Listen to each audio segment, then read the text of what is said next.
Finally আমি আমার ঐতিহাসিক মুহূর্ত তোমাদের সাথে শেয়ার করব। চার্জ করে দে আমি। আরে আমাকে দেখে কি চার্জ হচ্ছিস না? না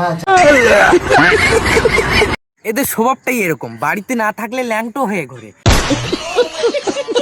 ল্যাংটো বলতে চার্জ দেবে, মানে অন্যরকম সিস্টেম। শুয়োরের বাচ্চাদের কাজ নেই, সকালবেলাদের ল্যাংটো কি কোনো কাজ নেই? যখন দেখছিস ল্যাংটো হয়ে ঘুরছিস, সোজা হয়ে ঘুরছিস, সারা বাড়ির মধ্যে তোরা কি করিস? ল্যাংটো হয়ে শুয়ে থাকিস।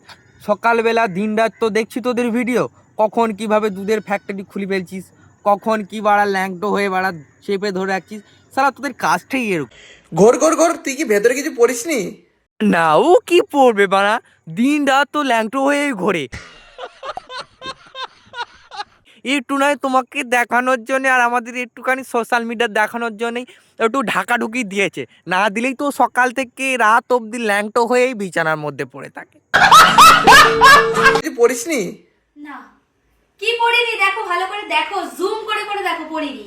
এটা হচ্ছে আমার নিউ স্টাইল, ওকে? বাড়া গিয়ে সোনাগাছিতে ভর্তি করে দিয়ে ইনকামটা ভালো হবে। সবার প্রথমে আমার নামটা লিখিস, আমি অনলাইনে বুক করে রাখবো। কিভাবে দাঁড়িয়ে আছিস? আরে গেট রেডির একটা ভিডিও করব। ঠান্ডা লাগছে। ঠান্ডা লাগছে, একটু গরম করে দাও। ও সকাল থেকে তো একটু চ্যান ট্যান করছে, সকাল থেকে লাগাতে পারিনি। ওর মনটা খুব একটা মানে ছটপট করছে, কখন লাগাবে তোমাকে। দাঁড়া, ভিডিওটা করবো। এই এই এসব পড়ে আছিস কেন?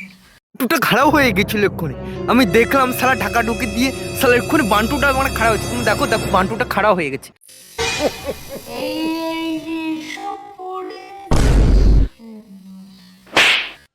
ফাইনালি আমি আমার ঐতিহাসিক মুহূর্ত তোমাদের সাথে শেয়ার করব। কি রে? বললাম না মারা, ও ল্যাংটো হয়েই মারা ঘরে। এক্ষুনি ল্যাংটো হয়ে মারা শুয়েছিল, এক্ষুনি মারা জোর জবরদস্তি করে মারা সোশ্যাল মিডিয়া এসছে। কিছু পড়িসনি? না, কই দেখি। এই তো ভাবলাম বানা মন টন বানা খারাপ হয়ে গেছে, একটুখানি দেখবো বানা কিভাবে খুলে রাখেছে মালটা। সালা দেখাও না আমাদের একটু। এটা আমার ড্রেস স্টাইল ভাই, আমি জানি দেখে সবাই ভয় পাবে। ভয় পাবিয়ে দিয়েছিলে এক্ষুনি সালা। সালা দুধ ফুদ বানা সোশ্যাল মিডিয়ায় মারা কেউ দেখায় বানা? এখন যা দেখছি বানা, সব তো বানা শুয়ে মুয়ে লাগানি সব ভিডিওতে আপলোড করছে। আমি একটু আপলোড করে দেবো। এদের বলতে লজ্জা ঘৃণা বোধ কিছুই নেই। একটা মানুষ জন্ম নিয়েছি কিসের জন্য? এনজয় করার জন্য। সেই এনজয়টা এরা করছে, এরপরই দেখবে সোশ্যাল মিডিয়ায় সব ল্যাংটো হয়ে ঘুরছে বাড়া। বান্টু সব খাড়া এক হাত করে, আর এরা মারা সেই মালটা দেখবে, দেখানোর পরে এদের মানে একটা সেই মোটিভেশনটা চলে আসবে। আসলে কি এদের তো সকাল বিকাল লাগি নিয়েই এদের এরকম ব্যস্ততার একটা অনুমানে চলছে, যে যখন পারবে একে লাগিয়ে নিয়ে যাবে। এরপরে দেখবো সোনাগাছি ওর ঘরটায় সোনাগাছির লাইন পড়ে যাবে।